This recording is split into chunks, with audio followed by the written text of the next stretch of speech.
Hey YouTubers, and today we're going to talk about the history of Christianity or the Catholic Church. And alright. Today you're probably wondering in this video, compared to my last video, why am I not wearing a mask and why I'm not using special effects on this video. And the reason is because I have something today I want to show you, and if I use special effects, you're not going to be able to see what I want to show you. And if I wear a mask, I'm not going to be able to see very well, to be able to point and show you what I want to show you when I show you what I have here for you. What I have here is these pamphlets that are made by Rose Publishing Company. And they are in Torrance, California, USA, and they even have a website, www.rosepublishing.com. Okay, and these pamphlets, there's 3 of them that I have. There's one here that's blue that talks about denomination comparison, and this talks about the Catholic Church compared to other churches, the Orthodox, Lutheran, Presbyterian, Methodist, Baptist, and several others. And we're going to revisit this one very shortly.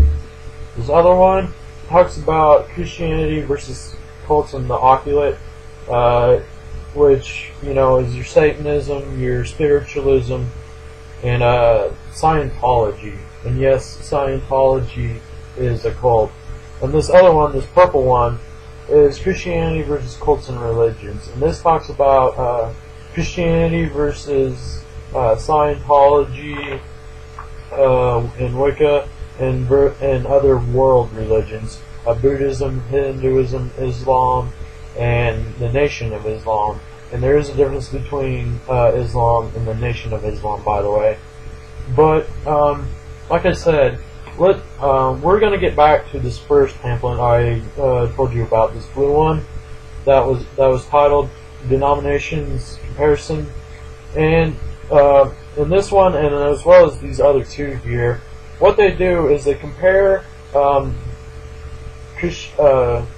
Catholic Church to other things, other beliefs. And in this first one, it you know, what subjects does it use for comparing these other denominations? It uses what each church believes who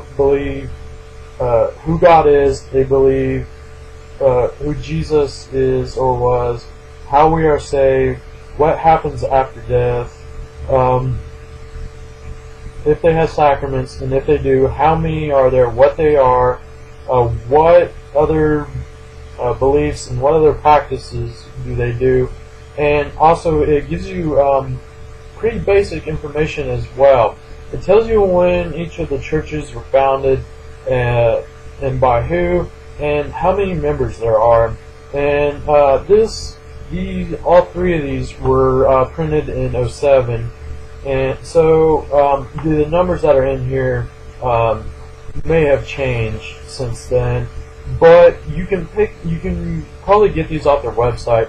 And also, I'm sure if you go to your local church, or maybe if you get on eBay or some other website, you can buy these and look at them. And I strongly recommend you buy it if you get these.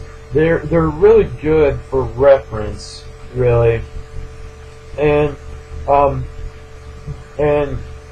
these are made by certain people. They aren't made by Christians or by Buddhists or by an all Hindu company. The company that made this is unbiased. So you can't say that you can't give these pamphlets no critic because they're biased, because they're not. But in this first pamphlet, as I said, here here on this inside flap here is what I want to show you. Here is this family tree here of Christian denominations. And what we're going to talk about right here is we're going to talk about this area of the tree, okay? And so we call this a tree, and basically this tree was upright and has fallen over, and this part of the tree is the trunk, and these parts here are the branches that are on the tree. So what is this part here? What this is the undivided church. These branches out in here, these weren't always here. It was just this, and we're gonna talk about it. Okay. All right. First of all, who founded Christianity? Most people will say Peter founded Christianity because he founded the Roman Catholic Church. And yes, that is true. He did found the church, but he didn't found Christianity. Jesus founded Christianity. Jesus founded Christianity when he came to earth, and he started preaching, and he started telling people how to live their lives, how to treat people, how to treat the sick and the dying and the rich and the poor and taxpayers and just everyone. And that was when Christianity was founded. When he died on the cross, and then for a brief while was still on the earth, he still preached things. But then when he rose back into heaven, when he did this, he specifically told Peter, "I'm leaving, and it is up to you to carry out, making sure that even though while I'm gone, that people still live by what I taught them." And this is what he did. And the way he did it was he founded the Roman Catholic Church. And when he did that, nobody went against it. It was one church here until about 1054 AD. And AD, if you don't know about history, AD means after death, or after Jesus' death. And what was happening in 1054 AD was basically, at the time of 1054 AD, the part that the church, which is in Vatican City and is still in Vatican City today, the part that they owned and had control over was so big that they had to divide up the country that they ruled over, and they divided it up into the Eastern Roman Empire and Western Roman Empire. And the Pope decided to rule over the better of the two regions. He decided to rule over the Eastern Roman Empire, and he appointed Emperor Constantine to rule on his behalf as an advisor to manage the Western Roman Empire. And then a little bit later, while these two regions existed, the Western Roman Empire, the Pope decided, we don't need these statues and these monuments in the churches, and so we need to get away from them because it would be so easy to fall back into worshiping idols like we used to. We don't want that. But the Western Roman Empire decided, no, we need these statues and monuments, to help remind people of Jesus and God. But the Pope said, no, we don't. Your faith in God should be strong enough. You should have that that connection with God so strong that you shouldn't need statues and monuments. And this fight between, debating whether we should have statues and monuments between Leo and the Western Roman Empire was going on for quite some time, and also during this this conflict, these tribes known as Germanic tribes it came about outside what the church ruled in, what we now call as Germany. That's why we call them Germanic tribes. And one of the most famous ones of these tribes is the Goths. Very, very brutal and very merciless, very harsh kind of people. They would kill and plunder, and burn buildings and everything. And the Christians, they feared these people.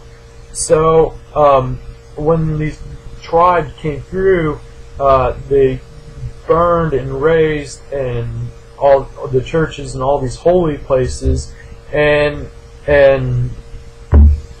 this further fueled, the what Emperor Constantine was saying was going to happen. People are going to lose their faith. They're not going to have faith in God anymore. You see what they're doing. See what's happening to the people. So I figure since you see this, you'll go with my idea. But Pope Leo, being as stubborn as he is, he still stands by his original statement and says, no, you still don't need statues and you don't need monuments. I still want you to pull all the statues and monuments out of the churches. And finally, that's the final straw for Emperor Constantine and the people he rules over. And so what they do is they say, you know what, you aren't letting us do what we want to do, so we're going to do our own thing. And they split off and they make the two branches, and when that happens, that makes the two branches that I showed you here. That's what makes that split. Okay? And after that split, Emperor Constantine goes on to make his own religion, and known as Eastern Orthodox. So, and he was such a believer and supporter of this religion that he built a big cathedral in his capital, which is Constantinople, which still is in existence today. And you might say, if it does, then point it out to me on the map. It's there. It's called Istanbul. It went through various wars throughout history and eventually went through a name change, and now it's not called Constantinople anymore. It's Istanbul. If you have any questions, please let me know. This video isn't my first version of this video. I had to go back and condense the original version a lot because YouTube has a 15-minute video limit. But still, I think I got pretty much everything I want to share with you today. Alright, so thank you.